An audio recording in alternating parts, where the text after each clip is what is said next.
दोस्तों आज की इस वीडियो में मैं आपको ये बताऊंगा एंगल और बेरिंग के ज़रिए किसी भी दो पॉइंट के दरमियान आपको डिस्टेंस कैसे मालूम करना है और एंगल और बेरिंग कैसे मालूम करना है। दोस्तों याद रखिएगा, ये बहुत इंपॉर्टेंट वीडियो है और ये कैलकुलेशन की बेस है और अगर आप एक सर्वेयर हैं तो आपको ये कैलकुलेशन पता होनी ज़रूरी है। ठीक हो गया दोस्तों। दोस्तों क्योंकि आप जो अगर कोऑर्डिनेट सिस्टम समझना चाहते हैं तो आपको इस बेस के बारे में समझना बहुत ज़रूरी है। ये हर सर्वेयर को जो है ये कोऑर्डिनेट सिस्टम का मालूम होता है। अगर आप इस फील्ड में नए हैं तो आपके लिए ये वीडियो बहुत इंपॉर्टेंट है और अभी इंशाल्लाह ताला इस तरह की मज़ीद वीडियोज़ और चैनल पर आएंगी ताकि स्टेप बाय स्टेप आप भाइयों को समझाऊँगा ताकि आपको पता चल जाए कि आखिर ये कोऑर्डिनेट सिस्टम होता क्या है, कोऑर्डिनेट बनते कैसे हैं और कोऑर्डिनेट जनरेट कैसे किए जाते हैं। ये तमाम चीज़ें इंशाल्लाह ताला आपको स्टेप बाय स्टेप समझाऊँगा। ठीक है दोस्तों, आज हमारा मेन मौजू होगा मेन फार्मूला, जो कि इस टाइम पर सर्वे का टॉप पर फार्मूला चलता है, जो कि हर सर्वे इसी फार्मूले को जो है काम में लाता है। इस फार्मूले के बगैर जो है कोऑर्डिनेट बनाना बिल्कुल नामुमकिन है। ठीक हो गया दोस्तों, बताता चलूँ, ये जो मैं आज आपको एक फार्मूला बताऊंगा, ये जो हमारा ऑटोकैड है वो इसी की बेस के ऊपर काम करता है। ठीक है, ऑटोकैड आने से पहले जो है इन्हीं फार्मूलों की मदद से कोऑर्डिनेट बनाए जाते हैं। याद रखिएगा दोस्तों, पहले टोटल स्टेशन आई थी और ऑटोकैड बाद में आया। ठीक हो गया। जाहिर है आजकल जो आप देखते हैं कि ऑटोकैड जो है होता है तो सर्वेयर टोटल स्टेशन में कोऑर्डिनेट निकालते हैं, पुट करते हैं। लेकिन एक चीज़ आपको बताता चलूँ, जब ऑटोकैड नहीं आया था तो टोटल स्टेशन पहले ही आ चुकी थी। ठीक हो गया। तो उस टाइम कोऑर्डिनेट कैसे बनाए जाते हैं, चलिए मैं बढ़ता हूँ वीडियो की तरफ। और यही है वो मेन फार्मूला। अगर आपको इन फार्मूले का पता चल गया तो आपको कोऑर्डिनेट की बेस का मालूम हो जाएगा। दोस्तों याद रखिएगा, मिसाल के तौर पर मैंने आप भाइयों को समझाने के लिए, ये हमारे पास एक ज़मीन है जो कि शायद आपको यहाँ पर नज़र ना आए, मैंने एक पेपर पे बना लिया।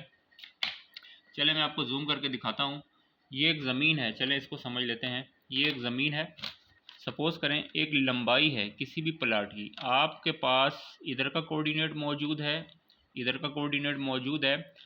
अब आपको जो है दो कोऑर्डिनेट तो मौजूद हैं। सपोज़ करें आपने टोटल स्टेशन लगाई, यहाँ का कोऑर्डिनेट लिया, यहाँ का कोऑर्डिनेट। देखें वैसे तो आप टोटल स्टेशन से डायरेक्ट डिस्टेंस भी मालूम कर सकते हैं, लेकिन आपको कोऑर्डिनेट सिस्टम समझना है। ठीक है, अब मैं आपको बताता हूँ कि इन दोनों पॉइंटों के दरमियान कौन सा हम फार्मूला यूज़ करेंगे। उस फार्मूले की मदद से इन दोनों पॉइंटों के दरमियान का आपको फासला मालूम हो जाएगा और इसके साथ आपको ये भी मालूम हो जाएगा कि इन दो पॉइंटों के दरमियान का एंगल क्या है। इंशाल्लाह एंगल के ऊपर बाद में बताऊंगा, वीडियो बनाऊंगा।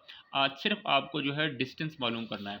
दोस्तों इसके लिए आपने एक फार्मूला नोट फरमा लें, यहाँ पे फार्मूला नोट फरमा लें, जो कि अभी हम इस फार्मूले में इस वैल्यू को इम्प्लीमेंट करेंगे।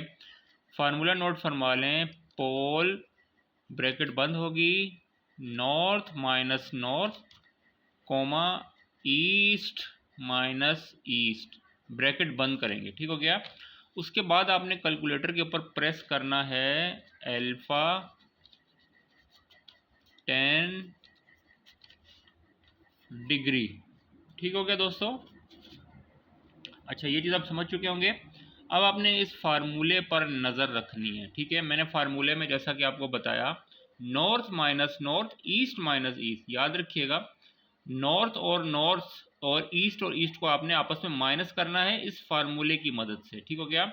सपोज करें मैं इस नॉर्थ की बात कर रहा हूँ। जब फार्मूले में आप डालेंगे ना नॉर्थिंग, तो आप पहले ये नॉर्थ डालेंगे और ये नॉर्थ डालेंगे, ये ईस्ट डालेंगे और ये ईस्ट डालेंगे। ठीक हो गया। अब आपने फार्मूला लिखना है। ठीक है, चलो मैं आपको साइंटिफिक में समझाता हूँ। भाइयों हम साइंटिफिक कैलकुलेटर की स्क्रीन पर आ चुके हैं। आप देखेंगे इस पर एक ऑप्शन होगा पोल का। ठीक हो गया। ये देखें मैं आपको समझाता हूँ। ये ऑन का बटन है और ये इसके नीचे आप आ जाएं, इसके नीचे। ठीक हो गया। अगर आप सामने, ये मेरा कैलकुलेटर थोड़ा पुराना है, लेकिन अब जो कैलकुलेटर आ रहे हैं उनके यहाँ पर POL लिखा होगा। अच्छा, आपने पोल को प्रेस कर देना है। ये देखें पोल आ गया। वही चीज़ लिखनी है, पहला नॉर्थ दूसरा नॉर्थ। चलो मैं समझाता हूँ आपको। मेरा पहला नॉर्थिंग है 893.355। इसी तरह मैं यहाँ लिख दूंगा। भाइयों मैंने यहाँ लिख दिया 893.55, माइनस लिखूंगा। अब मैं दूसरा नॉर्थिंग लिखूंगा 870.561, 870.561। ठीक हो गया। जैसा कि मैंने आपको बताया था, पहले आपने नॉर्थिंग लिखना है, यानी इस कोऑर्डिनेट और इस कोऑर्डिनेट का पहले आपने नॉर्थिंग लिखना है। अच्छा, अब आपने करना क्या है, माइनस करना। अब आपने प्रेस करना है कोमा। ठीक हो गया। कॉमा प्रेस करेंगे। इसी तरह आपने जैसे नॉर्थिंग लिखा था ना, अब आपने ईस्टिंग करना है। ठीक हो गया। अब आप लिखेंगे 209777578। चलिए मैं इस कैलकुलेटर पर लिखता हूँ। भाइयों मैंने इसका ईस्टिंग लिख लिया है यहाँ पर। अब मैं इस दूसरे कोऑर्डिनेट का ईस्टिंग लिखूंगा। ठीक हो गया। अच्छा, आपने कोमे के बाद ईस्टिंग लिखा, फिर आपने ईस्टिंग लिखने के बाद आपने फिर माइनस डालना है। ठीक हो गया, जैसा कि आपने नॉर्थिंग में किया था। चलिए कोऑर्डिनेट पर आया 21714। ठीक हो गया, मैंने कोऑर्डिनेट लिख दिया है। अब आपने ब्रैकेट बंद करनी है। ठीक हो गया दोस्तों, यहाँ पर ऑप्शन है ब्रैकेट बंद करने का। ठीक हो गया, ये मैंने ब्रैकेट बंद कर दी है। यानी फार्मूले में आपने नॉर्थिंग नॉर्थिंग ईस्टिंग ईस्टिंग डाला, ब्रैकेट को बंद कर देनी है। उसके आपने इज इक्वल टू प्रेस कर देना है। आप जैसे ही इज इक्वल टू आपने प्रेस किया तो आपके सामने ये डिस्टेंस आ जाएगा 737.147।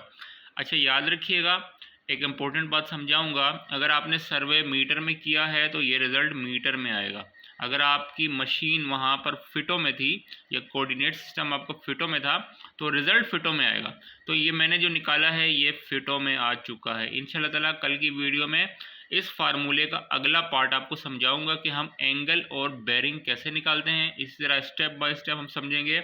किसी भी जगह की सोसाइटी डिज़ाइनिंग प्लानिंग आपको मैनुअल करनी हो बगैर ऑटोकैड के तो आपको कैलकुलेशन कौन सी इस्तेमाल करनी है। तो मिलते हैं नेक्स्ट वीडियो।